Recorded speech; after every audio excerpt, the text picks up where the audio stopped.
Bem, antes que todos sejam bem-vindos ao Observatório Nacional. Como o Armando falou, meu nome é Eduardo Rondon. Eu vou dar a aula de estudos de pequenos corpos do Sistema Solar. Eu estruturei a minha apresentação da seguinte forma. Eu vou falar primeiro sobre a estrutura do Sistema Solar. Posteriormente, falarei sobre o contexto histórico. Falaremos também sobre algumas definições que têm sido realizadas nos últimos anos, como a definição de planetas anões e pequenos corpos do Sistema Solar. Falaremos também sobre alguns ângulos que definem a orientação da órbita dos planetas e de todos esses corpos, que são chamados elementos orbitais. Falaremos também sobre alguns grupos de asteroides, como são os NEOs, os asteroides do cinturão principal, os centauros e os objetos transneptunianos, e falaremos sobre os cometas. Falaremos também sobre as famílias de asteroides, também sobre a classificação espectral destes objetos. Por outro lado, falaremos sobre a definição de cometas, quais são seus reservatórios, a estrutura destes corpos, qual é a sua classificação orbital.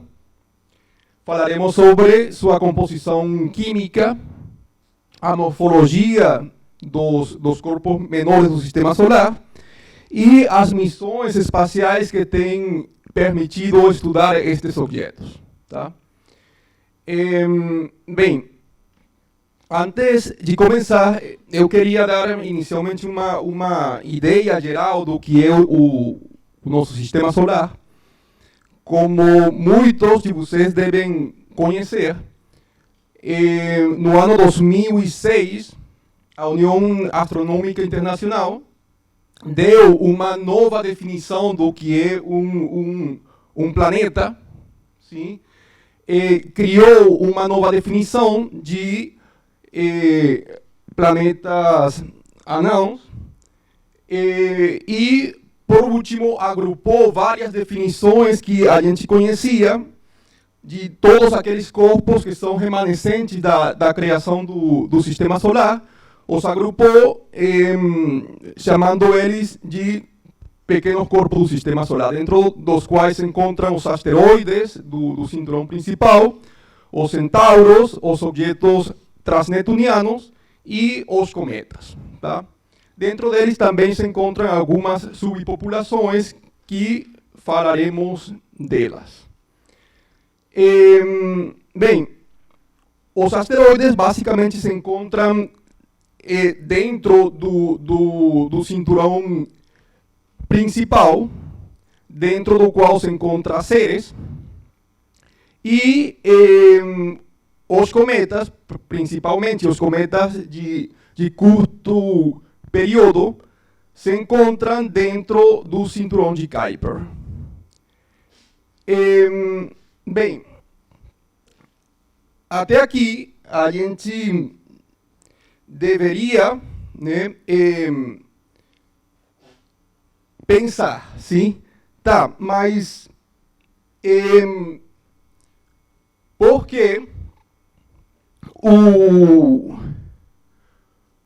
a União Astronômica Internacional fez uma definição nova de planeta, sim? E por que Plutão parou de ser chamado de planeta? Ele foi tirado, sim? Para poder entender isto, a gente tem que viajar um pouco no tempo e estudar a etimologia da palavra. De onde que vem a palavra planeta? Sim?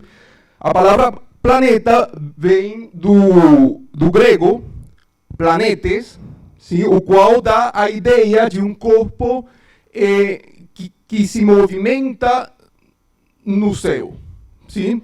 Vocês têm as estrelas, as quais entre elas se mantêm fixas, enquanto que os planetas não. Sim?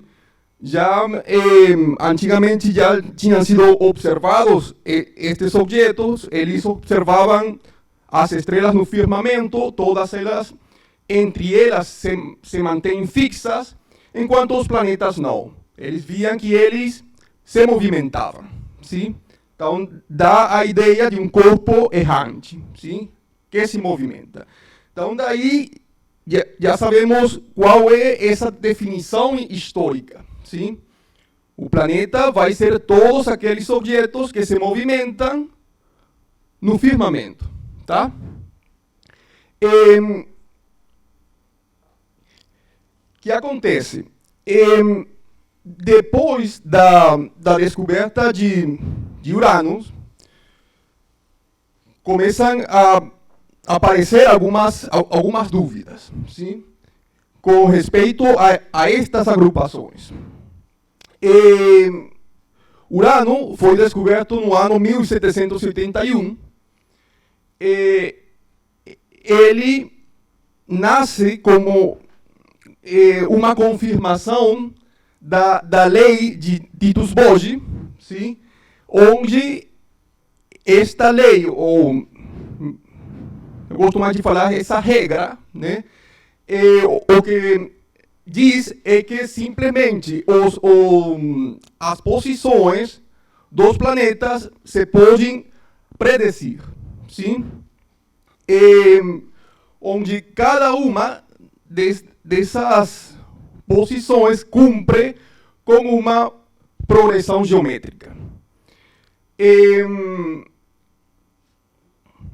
Um problema vem que existia, na época, um objeto que não podia ser explicado, sim? Que não tinha sido encontrado ainda, o qual se deveria encontrar entre a órbita de Marte e a órbita de Júpiter, sim? E Urano, quando foi descoberto, ele se cumpria com essa regra também, tá? Daí começam a procurar esse objeto entre a órbita de Marte e a órbita de Júpiter, e de fato encontram, no ano 1801, encontram Ceres, tá? Então, ele nasce também como uma confirmação da lei de Titus-Boge, sim? Mas, anos posteriores, no ano 1802, é descoberto um outro objeto nas proximidades de Ceres, nessa mesma região, chamado Pallas. Posteriormente, é descoberto Juno. Depois é descoberto Vesta. E assim é descoberto mais 30 objetos, sim? Aí, a lei de Titus-Boge não tinha como explicar isso, tá? Devido a isso, no ano 1802, William Herschel cria uma nova definição. Ele vê que todos esses objetos têm características similares e chama estes objetos de asteroides. A etimologia dessa palavra é simplesmente um objeto que parece ser uma estrela, mas que não é. E que também não é um planeta, tá? No entanto, não é até o ano 1852 quando se começa a usar essa palavra, sim? Até essa data, muitos astrônomos usavam ou definiam esses objetos também como planetas, tá? E, de fato, até ganharam um símbolo cada um desses objetos. Bem, posteriormente, no ano 1846, é descoberto Neptuno. Neptuno nasce com... ele se começa a procurar porque a órbita de Urano não era totalmente explicada. Sim? O semi-eixo maior e a excentricidade de Urano mostravam uma pequena perturbação. Sim? E para poder explicar essa perturbação, os astrônomos pensavam que tinha que existir um outro objeto que estava perturbando gravitacionalmente Urano. Sim? Eles começam a procurar e encontram que, de fato, existia esse objeto, que era Neptuno. No entanto, a massa de Neptuno, a massa total de Neptuno, não explicava totalmente essas perturbações. Porém, deveria existir um outro objeto que estivesse também perturbando a órbita de Urano. E não é até o ano 1930 quando é descoberto Plutão. Tá? Mas o que acontece? Plutão, ele está numa região também que tem mais objetos. Sim? E no ano 1992 é descoberto um objeto nas proximidades de Plutão. Então, acontece do mesmo jeito que aconteceu com Ceres. Sim? Começaram a ser descobertos muitos objetos dentro do que hoje conhecemos como cinturão de Kuiper. Tá?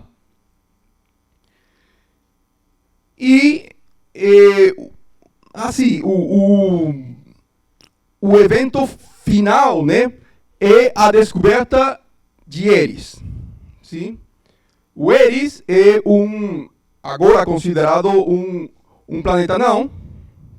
Ele foi descoberto e a mídia e a NASA começaram a chamar ele como o 10º planeta. Sim? Plutão era o 9º e ele seria o 10º. Tá? Já a discussão de como chamar, de como definir um planeta, como vocês veem, já acontecia desde aqui atrás. Tá?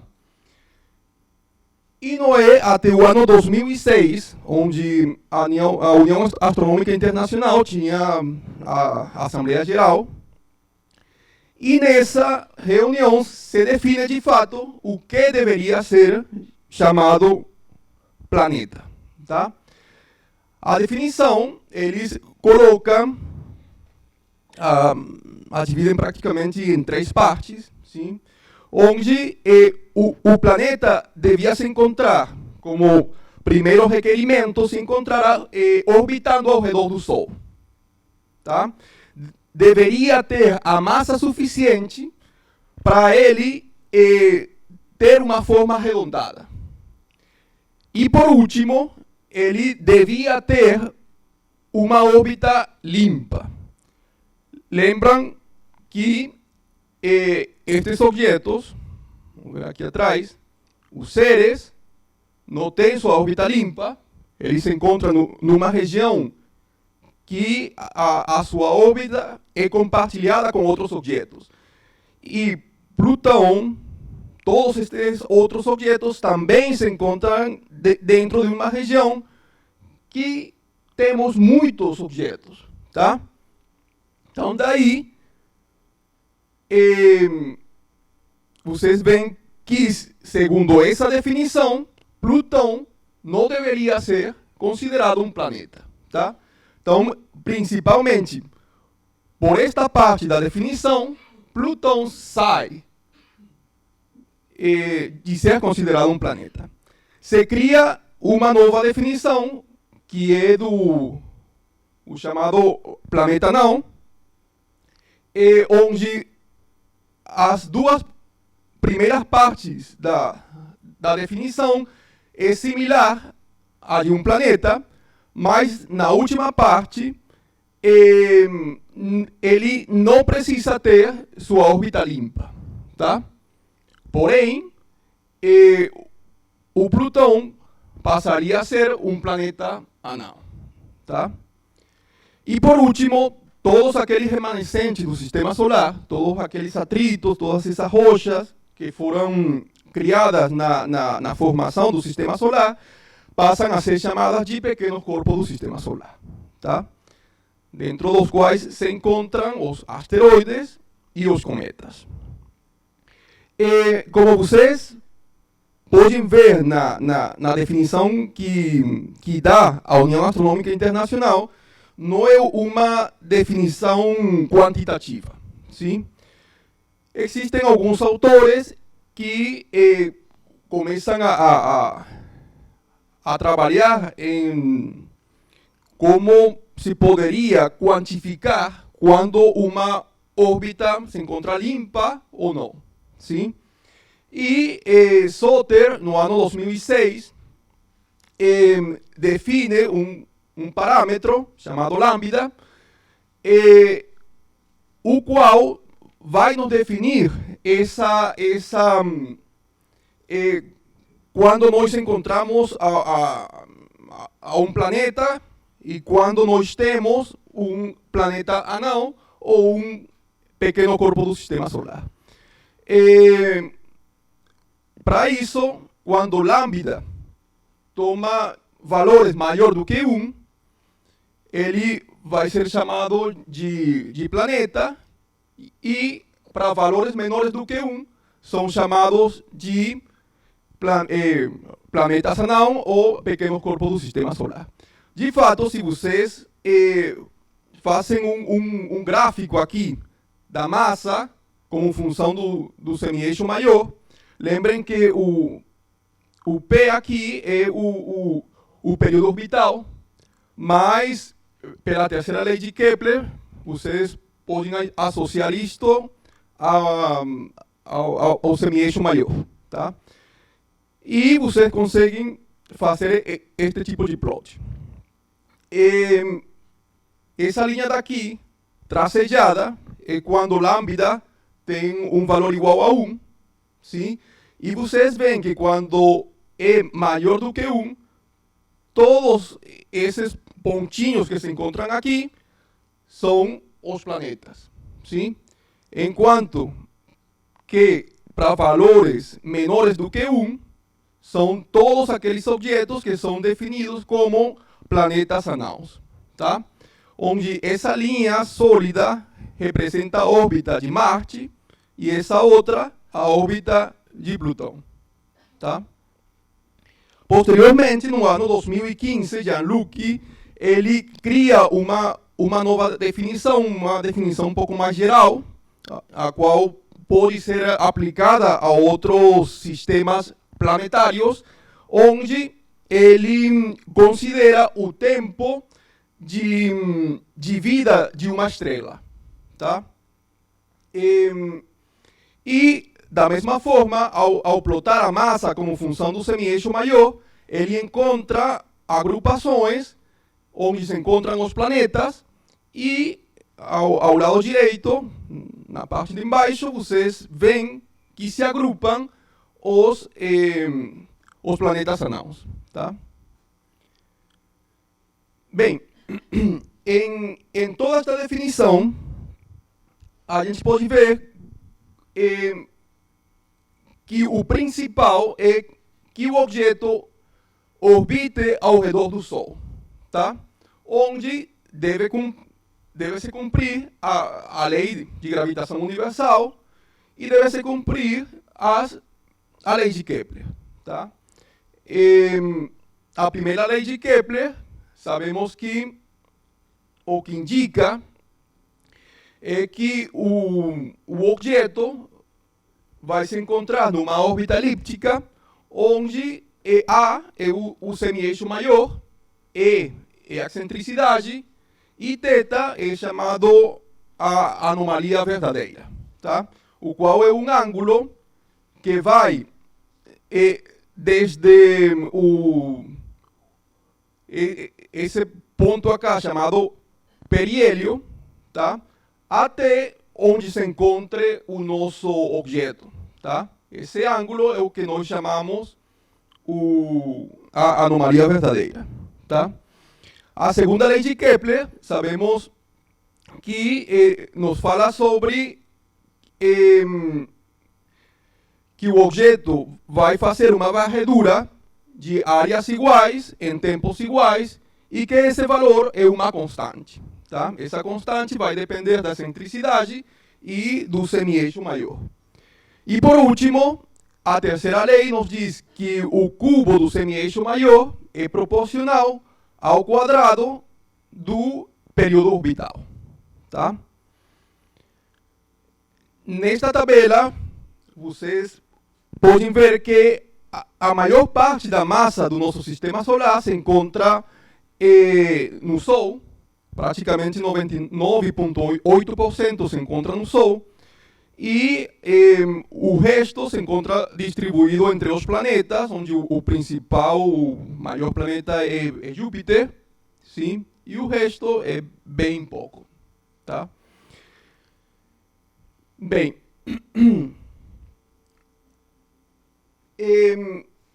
a gente, para fazer a descrição da órbita desses objetos, considera que eles se encontram orbitando ao redor de uma elipse. Mas, na verdade, essa elipse vai se encontrar perturbada por causa dos efeitos gravitacionais que vocês têm também dos outros objetos. Sim? Vocês não têm só um sistema de dois corpos, sino que vocês têm também a massa dos outros corpos. Sim? Então, essa órbita vai ser perturbada e vocês vão ter um outro termo que vai influenciar o movimento do nosso objeto. Se vocês fazem essa perturbação igual a zero, sim, fica só a parte dependente das duas massas. Do Sol, no caso, e do corpo que nós estamos estudando. Tá? Mas a realidade é que vocês vão ter pequenas perturbações causadas pelos outros objetos. Sim? Bem, além de vocês ter um objeto principal orbitando ao redor do Sol, vocês poderiam ter também um sistema binário.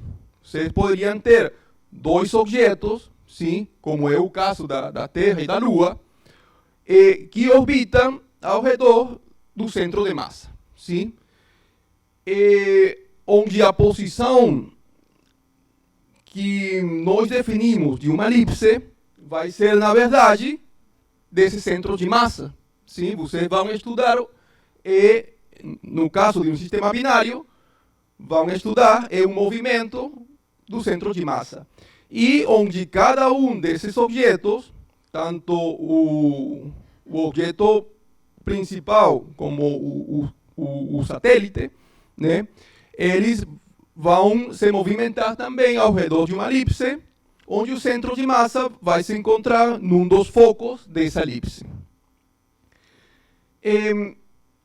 Além dos efeitos gravitacionais, além dessas forças gravitacionais que vão sentir esses corpos, vocês poderiam ter algum outro tipo de efeitos, algum outro tipo de interação, algum outro tipo de força que pode fazer que a órbita mude, sim?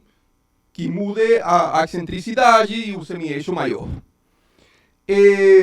Por exemplo, no caso dos cometas, esse tipo de força não gravitacionais poderiam vir da sublimação do objeto, sim?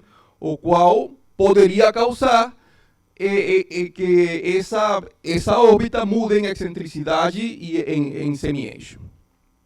No caso dos corpos pequenos, como os asteroides, existem outros efeitos, que são efeitos térmicos, que se produzem por causa do aquecimento destes corpos, se produz uma mudança em semi-eixo, sim? Para estes corpos que são pequenos. Essa mudança no semi-eixo é o que a gente conhece com o nome de efeito Yarkovsky. Além disso, além de vocês terem um objeto que se encontra movimentando na sua órbita, vocês também têm rotações destes objetos. Não é só o objeto se movimentando na sua órbita, sino que ele também se encontra rotacionando. Sim? Mas essas rotações também podem ser perturbadas, sim? Por causa do efeito térmico. E essa mudança, principalmente na velocidade angular do nosso asteroide, no caso, é o que a gente conhece com o nome de efeito Yorp. Tá? Bem, nós, para poder definir um objeto, a gente define inicialmente um sistema referencial. No nosso caso, a gente escolhe o plano da Terra, sim? O plano orbital da Terra, o qual chamamos de eclíptica, e a partir dele vocês definem a órbita dos outros objetos que vocês estão estudando. Tá? E para isso vocês precisam basicamente de 6 parâmetros. Um deles é a inclinação da órbita, a inclinação em relação a quem? A eclíptica, sim? Vão precisar de um outro ângulo chamado a longitude do nó ascendente. Vocês têm assim, vocês têm, se essa parte é o plano orbital, sim? Vocês vão ter essa inclinação, mas também poderiam ter a órbita desta forma, sim?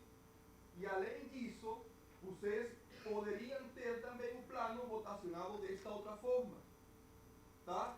Esse ângulo a gente chama de argumento do periélio, tá?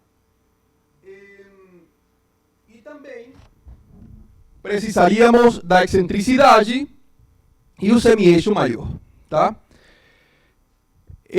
Além de conhecer também a anomalia verdadeira, o qual é um ângulo, como já tinha comentado anteriormente, que vai ser considerado desde o periélio, que é o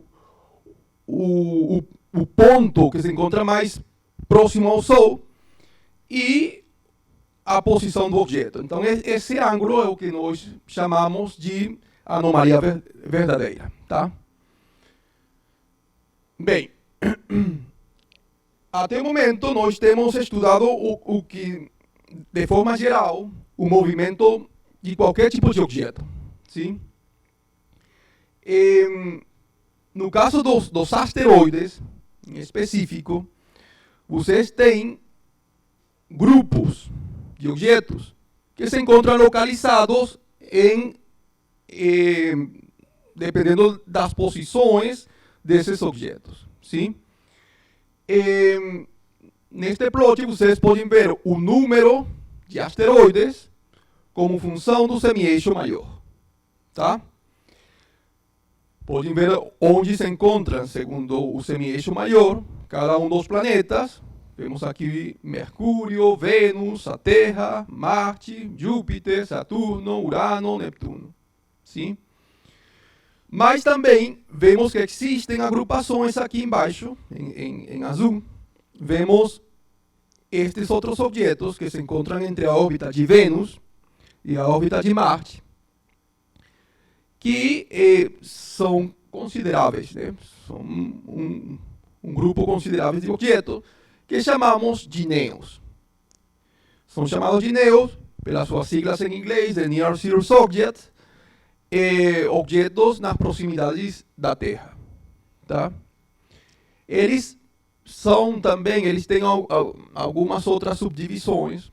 Sim? Eles são chamados Amor, Athens, Átiras, que eu não especifiquei aqui, mas basicamente a gente chama todos eles de NEOs. Tá?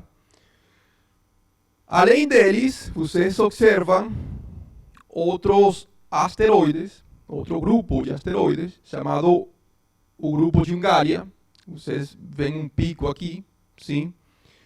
E, posteriormente, vocês veem que cai, né, a quantidade de objetos, sim. E é porque nos encontramos numa ressonância, tá? Vocês podem ter ressonâncias construtivas ou destrutivas, tá? E, nesta ressonância, que é chamada ressonância 4.1, e a ressonância 2.1, esses números o que significa é, para 4 giros orbitais do objeto, Júpiter, o objeto dá 4 giros, sim? Enquanto que Júpiter dá um giro, sim? Se o nosso asteroide cai nessa região, ele vai ser mandado embora, tá? Ele não vai permanecer nessa região. Então, nós dizemos que nos encontramos numa ressonância 4.1 com Júpiter, tá? Onde a relação das frequências é essa, tá? Esses buracos, por assim dizer, que vocês observam em todas essas ressonâncias, são chamados também de lacunas de Kirkwood, sim? Todos os objetos que se encontram entre a ressonância 4.1 e 2.1 com Júpiter são o que nós chamamos o cinturão principal de asteroides, sim? Vemos que existe uma outra ressonância, aqui a ressonância 3.1 e a ressonância 5.2. Essas ressonâncias vão a dividir o cinturão principal. Então, dessa forma, nós temos aqui o cinturão interno, o cinturão intermediário e o cinturão externo. Que se vocês veem a quantidade é bem grande. Se vocês têm um monte de rochas nessa região, tá? Aqui, bem menorzinho aqui, vocês veem um outro grupo. Sim, não sei se dá para detalhar. E esse grupo é chamado o grupo de Cybele. Sim. Alguns autores gostam de falar que o grupo de Cybele é a última parte do cinturão principal, tá? E posteriormente vemos um outro grupo chamado o grupo de Hilda. E por último aqui vemos uns objetos que de fato se encontram numa ressonância também, uma ressonância 1.1 com Júpiter, o que significa que para uma volta do asteroide, o Júpiter dá uma volta também. E essa ressonância é construtiva. Estes objetos são estáveis nessa região, tá? Isso aí vamos ver posteriormente. Uma outra região que nós temos são os centauros, tá? Eles são muito poucos, a gente nesta escala não consegue ver eles, mas eles se encontram entre a órbita de Júpiter e a órbita de Neptuno, sim? E por último, temos uns outros objetos que se encontram além da órbita de Neptuno, o qual chamamos de TNO, pelas suas siglas em inglês de Transneptunian Objects. Então, são objetos transneptunianos, tá? Um outro plot que dá uma ideia melhor de todas estas agrupações é fazer um plot de excentricidade como função do semi-eixo maior. E vemos de forma clara, estes são dados reais, onde se encontram os néons, sim? Vemos novamente as ressonâncias. Vemos aqui em preto onde se encontram os objetos do cinturão principal. Eles aqui são muitos, tá? Eles se encontram bem denso essa parte. Eu de fato tive que tirar alguns objetos, porque senão ficava super lotado aqui, tá? Depois vemos Hilda, que se encontra numa linha, sim, vertical. Isso é porque Hilda também está numa ressonância mais construtiva. E vemos os troianos, tá? Depois, podemos ver aqui em vermelho os centauros, onde a sua densidade é baixa, pequena, sim? E em verde vemos os objetos transneptunianos. Os objetos transneptunianos, a sua vez, são divididos também em subpopulações. Temos os objetos ressonantes, que se encontram numa ressonância construtiva com Neptuno agora. Lembrem que estas daqui são ressonâncias com Júpiter e estas outras são ressonâncias com Neptuno. Tá? Então, os objetos que se encontram dentro destas ressonâncias são objetos ressonantes com Neptuno. Este que se encontram dentro desta faixa são chamados os objetos transneptunianos clássicos. Estes outros são chamados de objetos espalhados, sim. E por último temos estes objetos chamam detached objetos separados, tá?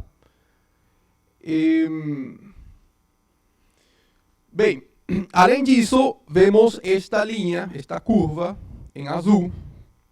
Essa linha é bem importante, ela define de forma orbital qual é a diferença entre um asteroide e um cometa, tá?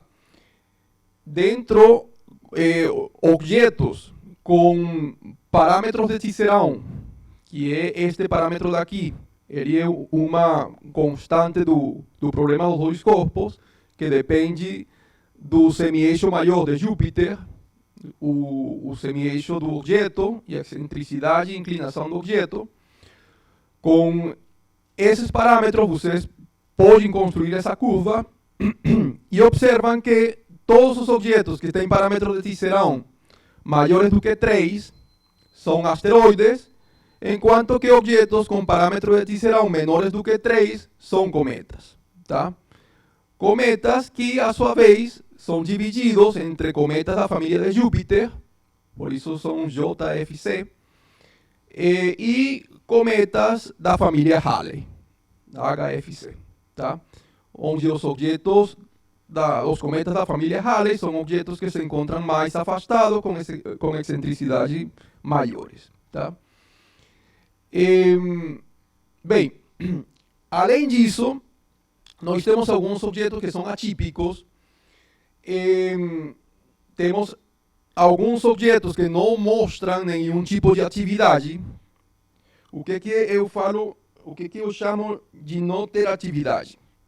Quando vocês fazem a fotometria de cada objeto, sim, vocês vão observar, no caso dos cometas, uma coma. Sim? Vão ver uma atmosfera que vai ficar ao redor do objeto. Sim?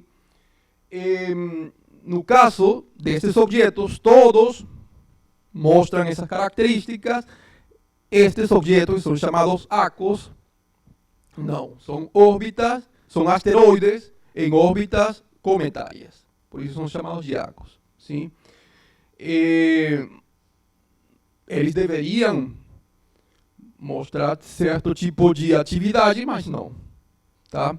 Muitos acreditam que estes objetos sejam a evolução final dos núcleos cometários. O cometa parou de sublimar. Sim? Além disso, temos outros objetos que são atípicos também, chamado MBC, que são cometas do cinturão principal. Dentro desta região, ninguém deveria ter atividade. Sim? Ninguém deveria ter gelos. Quando a gente fala de cometas, a gente associa isso, primeiro, a que o objeto tenha algum tipo de gelo. Tá? Se tem gelo, quando ele fica nas proximidades do Sol, deveria mostrar nas imagens a atividade, sim? Deveria mostrar aquilo que eu tinha falado. De fato, eu mostro nessa imagem, não sei se dá para perceber. Esse daqui é um MVC, chama Sheila. Vocês veem o núcleo dele, sim? Com a coma, que se encontra em toda essa parte. Não sei se dá para detalhar. A diferença dos outros objetos, das estrelas e dos asteroides em si, que sempre vão ficar pontuais, tá?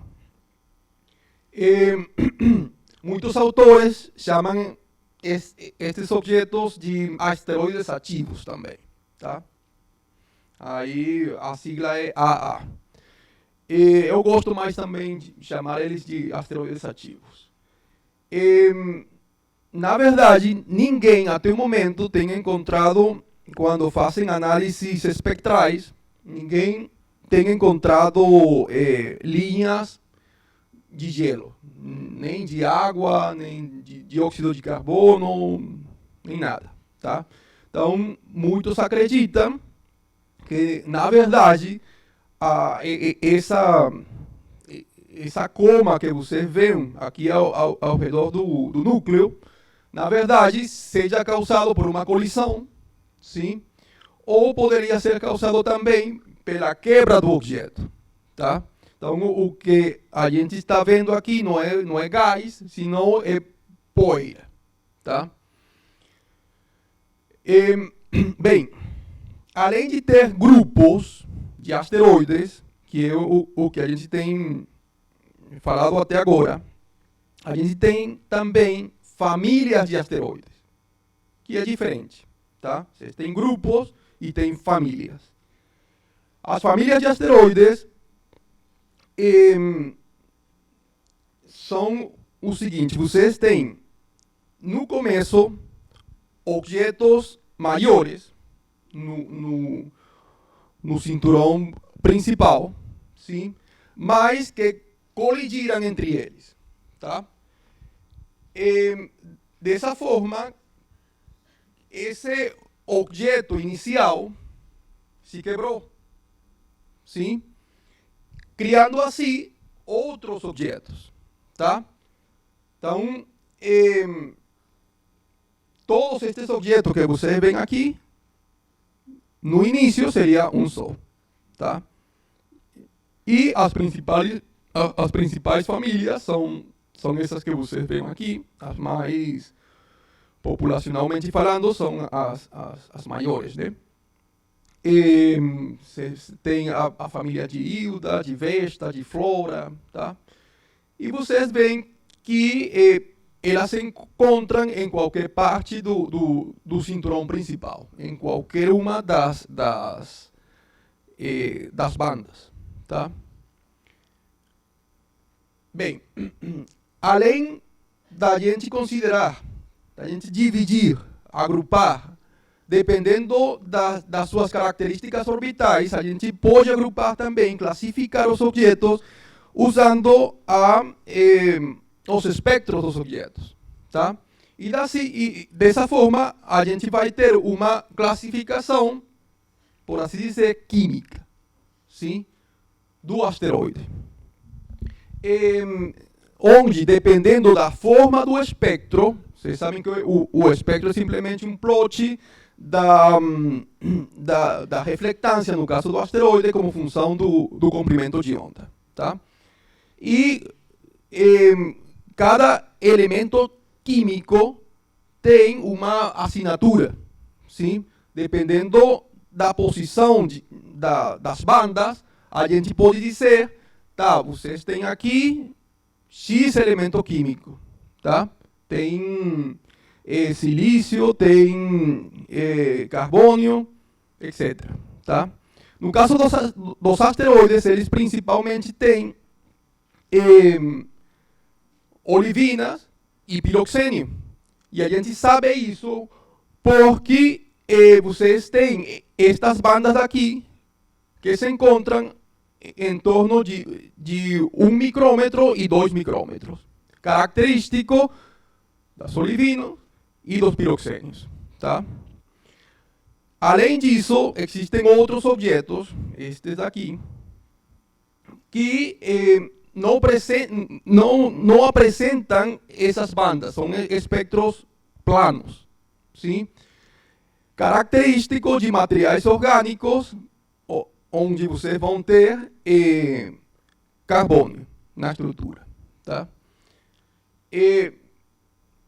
Então, dependendo da forma que a gente veja do espectro, nós vamos a classificar, sim? Bem, até aqui nós temos falado dos asteroides. Os cometas, por outro lado, são objetos que apresentam gelos, eles também se encontram agrupados em certas regiões, principalmente no cinturão de Kuiper e na nuvem de Oort. Tá? Os objetos que se encontram no cinturão de Kuiper são objetos de curto período, enquanto que os objetos que se encontram na nuvem de Oort são todos aqueles cometas que são de longo período. Tá? Os cometas se encontram divididos, né? Eles no começo têm um núcleo, que aqui na imagem ele nem daria para enxergar, ele se encontraria aqui um pontinho, e ele vai desenvolvendo essa atmosfera causada pela sublimação, e posteriormente, quando ele vai chegando na proximidade do Sol, devido à pressão de radiação solar, vai criando essas caudas, tá? Uma cauda de gás e uma cauda de poeira, principalmente. Onde a cauda de gás nos dá mais ou menos a direção ao Sol, e a cauda de poeira nos vai dar a direção na qual ele se encontra movimentando, tá? Que neste caso seria nesta direção, tá? Bem, os cometas também se podem dividir segundo a forma que tenha a sua órbita. Como já tinha comentado, né, os asteroides são divididos segundo o parâmetro de Tisserand, que tem essa forma, sim? Mas os cometas, entre eles, também se dividem fazendo usando também o parâmetro de Tisserand, mas usando também o semi-eixo maior, tá? Então, objetos com parâmetro de Tisserand menores do que 2, sim, mas com semi-eixo maior que 10.000 unidades astronômicas, a gente chama de cometa novo. É um cometa que vem da nuvem de Oort. E estes outros objetos que têm um semi-eixo menor que 10.000 unidades astronômicas são objetos que já têm entrado no sistema solar. ¿Sí? Por outro lado, objetos com parâmetros de Tisserand maiores do que 2, mas menores do que 3, ¿sí? São chamados de objetos da família de Júpiter. Sim? E aqueles objetos que são levemente, sim, maior do que 3, são chamados cometas, já seja tipo Encke ou quasi-Hilda. Tá? E estes outros objetos também, os centauros. Aí vocês veem que na definição eles dizem que são maiores do que 3, mas são levemente maior, tá? Além disso, estes objetos, geralmente, a gente não encontra atividade, sim? Mas, por se encontrar tão afastados em relação ao Sol, eles não sublimam, tá? Bem, os cometas apresentam diferentes tipos de gelos, dentro dos quais se encontra a água, mas eles poderiam ter também monóxido de carbono dióxido de carbono são as 3 moléculas mais abundantes, mas também poderiam ter metanos e outras composições, sim? Mas, basicamente, é água o que nós temos. A sua estrutura molecular também tem algumas diferenças. Basicamente, vocês vão encontrar uma estrutura molecular hexagonal, sim? Alguns apresentam também, vocês podem ver que a estrutura cristalina é cúbica, e em alguns casos tem se modelado também que poderia ter gelos amorfos também, tá? Bem, aí a grande pergunta é, tá, mas a gente como é que faz para saber se temos ou não água, por exemplo, sim?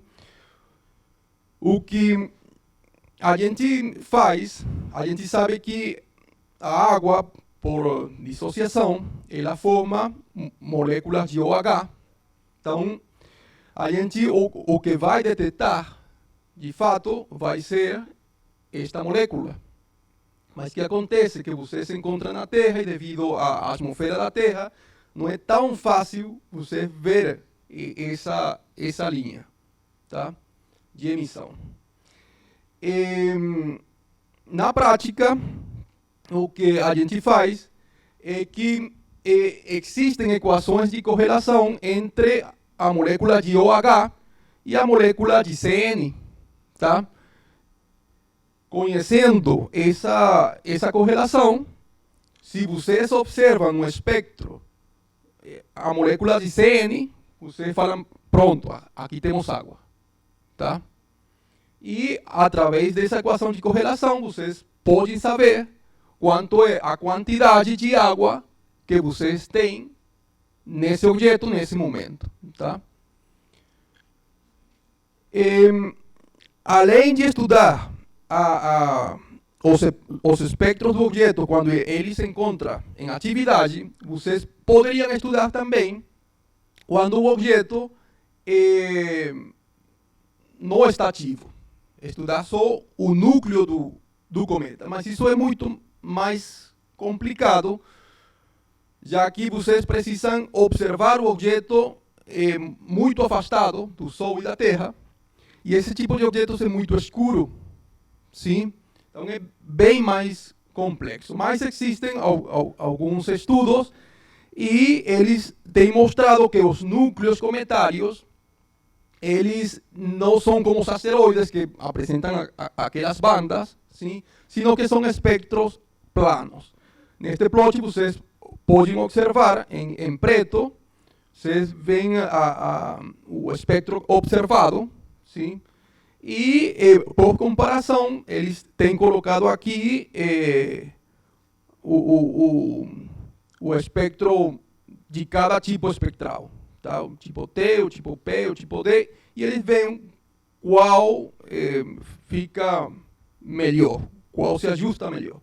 E nesse caso, o tipo D se ajusta muito bem aos núcleos cometários.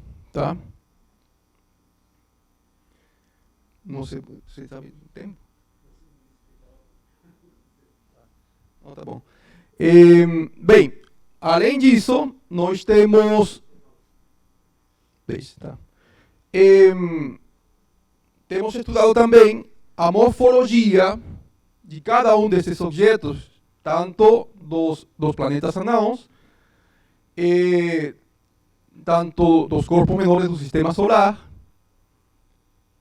e também dos núcleos cometários. Todo isto tem sido possível através das missões espaciais, que tem nos permitido estudar também a morfologia destes objetos. Tá? A gente observa diferentes estruturas que também vemos na Terra. Vemos, esta imagem daqui é do núcleo cometário do cometa Churyumov-Gerasimenko, onde se observa processos de erosão, os depósitos aqui.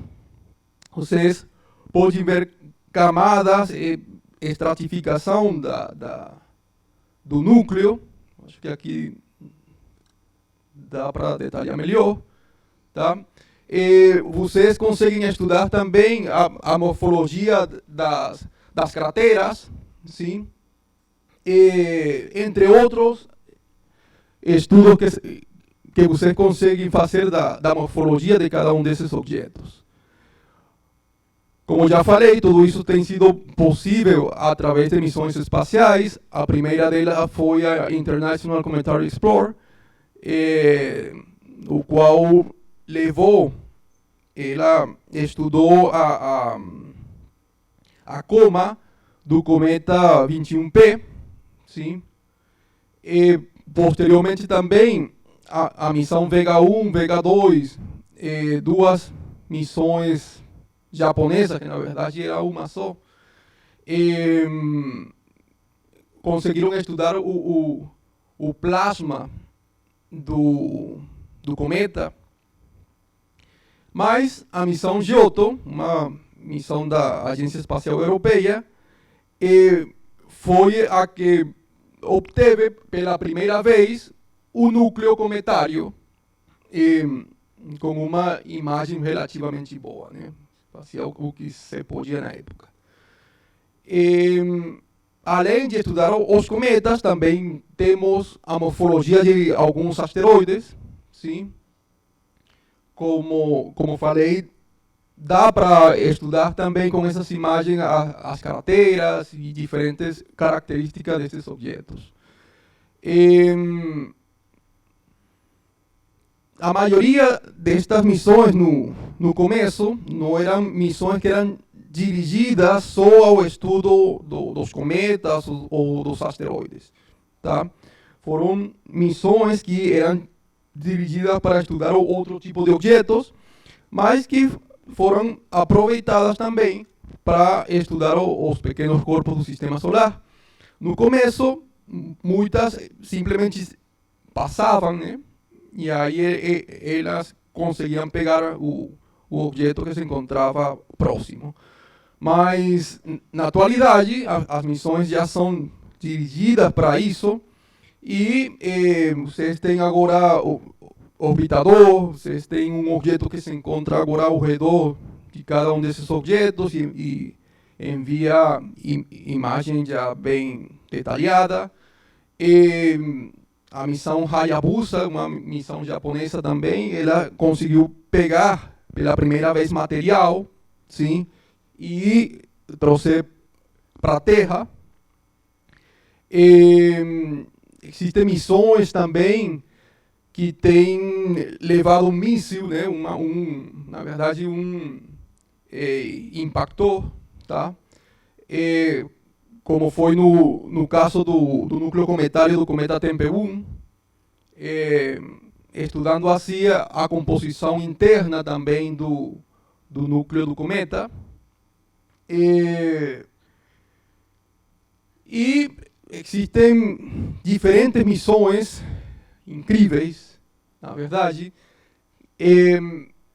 como a missão Lucy. Sim, essa missão vai levar para os troianos, sim, mas também vai aproveitar, né, de observar também alguns objetos do cinturão principal, porque, como vocês sabem, os troianos se encontram nas proximidades de Júpiter, ele tem que atravessar também o cinturão principal. Então, esta missão já vai aproveitar isso também. Esta outra missão aqui, essa daqui é impressionante, e vai acontecer agora em setembro, tá? Se vocês têm a oportunidade de acompanhar, vai ser incrível. Foi enviado uma sonda para um sistema binário, sim. O asteroide se encontra girando em torno a Didymos, sim. aí o que você vai fazer é que você vai colidir um outro objeto, sim? E vão ver qual é a modificação da órbita desse objeto, tá? Isso é um primeiro teste para poder analisar, né, o que aconteceria se em um ocasional evento de colisão com a Terra, que aconteceria se a gente envia um míssil, tá? Uma outra missão, Psyche, que essa missão vai enviar para um asteroide tipo M. Os asteroides tipo M se acreditam que são objetos que têm o núcleo do asteroide exposto, sim? Então, vai ser bem interessante analisar esses objetos. Temos o Janus, e esta missão espacial vai ser a primeira enviada pelos chineses a um asteroide. Também vai ser impressionante. Ela vai levar a sonda espacial para um objeto co-orbital com a Terra, sim? Ela vai pegar a amostra do objeto, vai chegar à Terra, joga a amostra coletada para a Terra e continua para um outro objeto, o 311P, que se encontra no cinturão principal, tá? Então, temos ainda muita coisa que analisar e conhecer, né? Bem, isso era tudo e obrigado.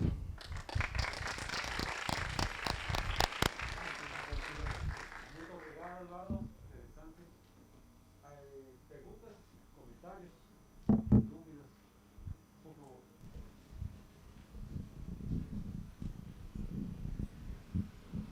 Obrigado.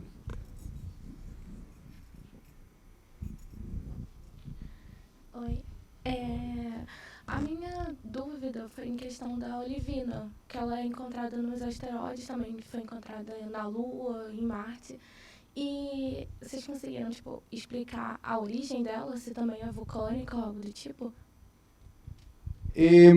Vocês têm, inicialmente, como se formam os planetas, sim? E principalmente os asteroides, né? Vocês, por efeito de aquecimento, sim, causado pelo Sol, vocês têm um objeto que não se encontra exposto, ou seja, vocês não têm uma atmosfera, sim? Nos asteroides, principalmente, vocês não vão observar a atividade vulcão, por exemplo, tipo de coisa para criar olivino, piroxeno. Mas vocês têm o aquecimento do Sol, sim? Então, basicamente assim é criado, né? Vocês têm o que é olivina e piroxeno? Vocês têm um material que tem simplesmente silício, sim, com oxigênio. É isso que vocês têm na estrutura. E na verdade quem cria tudo isso é o Sol, sim. Primeiro vocês tinham as partículas iniciais da formação do Sistema Solar, sim. Todos eles foram se acretando, sim, foram se juntando cada uma das partículas e assim dessa forma, primeiro se cria o Sol e o resto vai se formando os planetas e o resto seria os asteroides, tá? Obrigada. Obrigado, Eduardo. Mais alguém? Por favor. Boa tarde. Eu ouvi falar um tempo atrás, eu não sei se é algo possível, mas existia uma possibilidade de alguma missão espacial ser feita daqui da Terra para retirada de alguns metais preciosos que foram encontrados em algum asteroide que estava orbitando a Terra ou estava passando próximo da Terra. O senhor acha que a gente tem tecnologia suficiente para isso, para conseguir fazer uma missão de chegar até esse asteroide, retirar esses minérios de forma segura e retornar para a Terra? Sim, como já falei, existem já missões espaciais, né? O caso da missão japonesa Hayabusa, né? Que ela foi a um asteroide, esqueci o nome dele, o nome do asteroide, acho que tinha aqui. E eles fizeram isso, né? Eles Itokawa, sim. Ele chegou, o asteroide, ele tinha ele sugava as partículas, né? E trouxe de volta para a Terra. As quantidades são pequenas, mas é o começo. Tá? Mas isso, no caso, seria para fins de estudo. Para fins de estudo. Para fins econômicos, o senhor acha que seria viável? Seria, por exemplo, seria muito mais caro fazer a viagem do que lucrar com aquele minério que esteja... Por agora não, né? Porque vocês têm toda essa... É caro. Uma missão espacial é cara, né? Mas a gente está indo... O caminho é esse. Entendeu? E tem muitos materiais, por exemplo, as estruturas que se formam, sim, com ausência de gravidade, são totalmente diferentes. Existem experimentos que se faz na Terra, né? Pessoal que trabalha com física de materiais, eles fazem eu já vi, fazem o crescimento do cristal, sim, numa centrífuga. E com isso eles vão conseguir uma estrutura cristalina diferente, parecida com aqueles, né?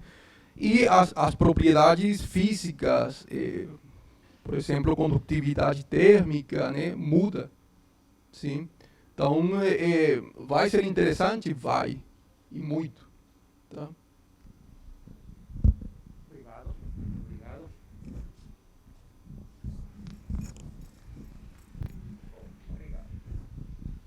Boa tarde. Boa tarde. Então, o senhor mostrou a diferença entre um planeta e um planeta não.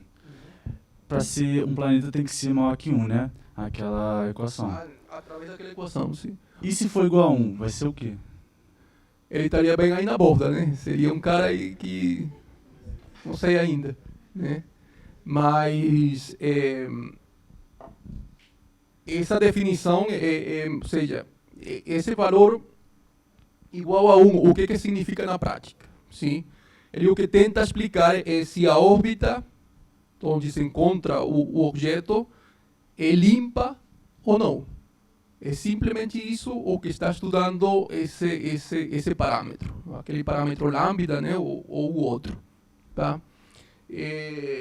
Se ele tem limpado toda a sua órbita, sim, o parâmetro vai ser maior do que 1. Se não tem limpado sua órbita, vai ser menor do que 1. É isso basicamente, tá? Alguém mais levantou a mão por aqui, por favor.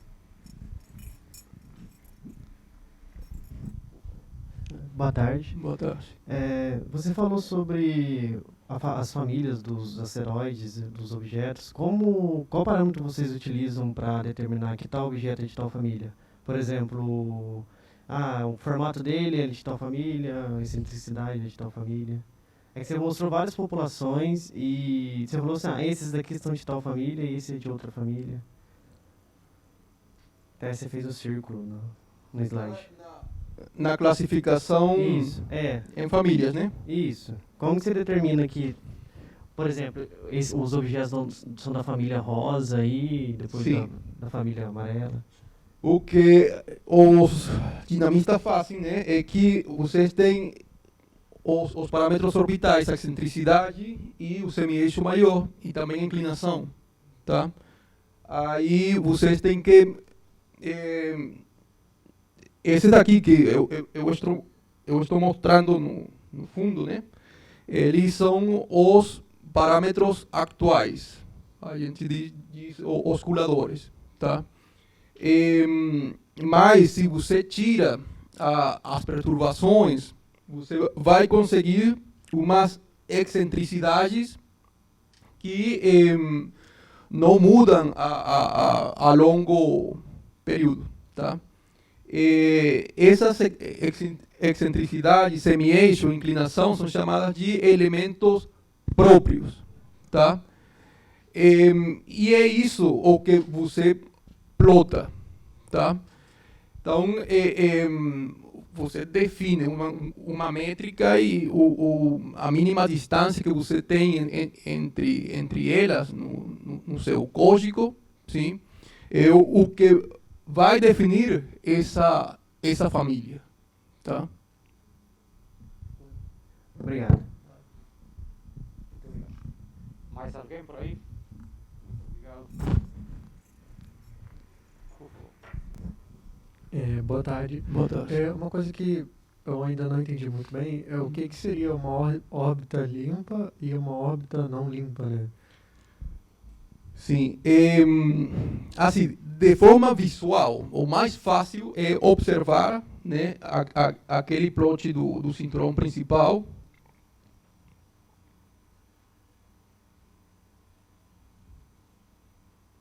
Né, onde você vê que, no caso de Ceres, ele tem na sua órbita vários objetos. Sim? Então, nesse caso, nenhum desses objetos poderia ser considerado planeta, porque a órbita dele está sendo compartilhada por outros. No caso, esses corpos celestes, eles compartilhariam, eles se interagiam um com o outro durante a órbita? Ah, sim, de fato, muito até colidem, né? Entendeu? Entendi. Por exemplo, no caso, a Terra e a Lua, elas, por exemplo, têm um centro de massa, né, que define elas, então a órbita continua sendo limpa, mesmo sendo compartilhada, né? De fato, muitos autores, né, muitos não gostaram muito da definição por causa disso. Tem também o caso dos troianos. Sim, os troianos também compartilham a órbita com Júpiter. Mas na definição, de fato, deveria se adicionar também, se colocar também, né, o fato de que o objeto mais massivo, sim, não tem um outro similar a ele, entendeu? Ou seja, neste caso, por exemplo, vocês têm todos os objetos, não tem um objeto maior, sim, como no caso do Júpiter. Sim, você tem o Júpiter grandão e os troianos, eles são pequenos, sim. Ele não está compartilhando sua órbita com um objeto grande, entendeu? Então, é basicamente isso. Mas, assim, para efeitos visuais, o mais fácil é ver que, neste caso, você tem vários objetos, e aqui no cinturão de Kuiper, a mesma coisa. Você tem Plutão, por exemplo, tem um tamanho muito próximo ao tamanho de Eris, sim? E todos eles se encontram nessa mesma região. Tá? Tem outra pergunta, né? O que define um cometa ser periódico? Tipo o cometa Halley, que de tempos em tempos passa. O que definiria essa periodicidade? A periodicidade vem dada através da própria órbita, né? Se você tem um objeto com um semi-eixo maior, muito grande e muito excêntrico, aí o período orbital dele vai ser maior. Então, aí ele vai demorar mais em voltar, tá? Já no caso dos cometas que vêm da nuvem de Oort, aqueles que a gente chama de cometas novos, você observa que ele fica gravitacionalmente, ele fica, por assim dizer, amarrado nessa região. A nuvem de Oort é uma nuvem, sim? Aí esses objetos, quando você faz um plot de semi-eixo maior, né, aí você vê que todos eles ficam numa mesma região, todos eles ficam ali, entendeu? Aí você vê um grupinho, sim. No caso dos objetos que se encontram deixa eu ver aqui, os da família de Júpiter, os Halley, né? Eles, além de se encontrar mais próximos, eles se encontram, a inclinação deles, a inclinação orbital, é praticamente similar à inclinação da órbita da Terra e dos nossos planetas. Enquanto que aqueles que vêm da nuvem de Oort, não. Eles vêm em qualquer direção. Sim. Então, quando a gente faz o plot, você vê, eita, aqui tem inclinações de qualquer tipo. Entendeu?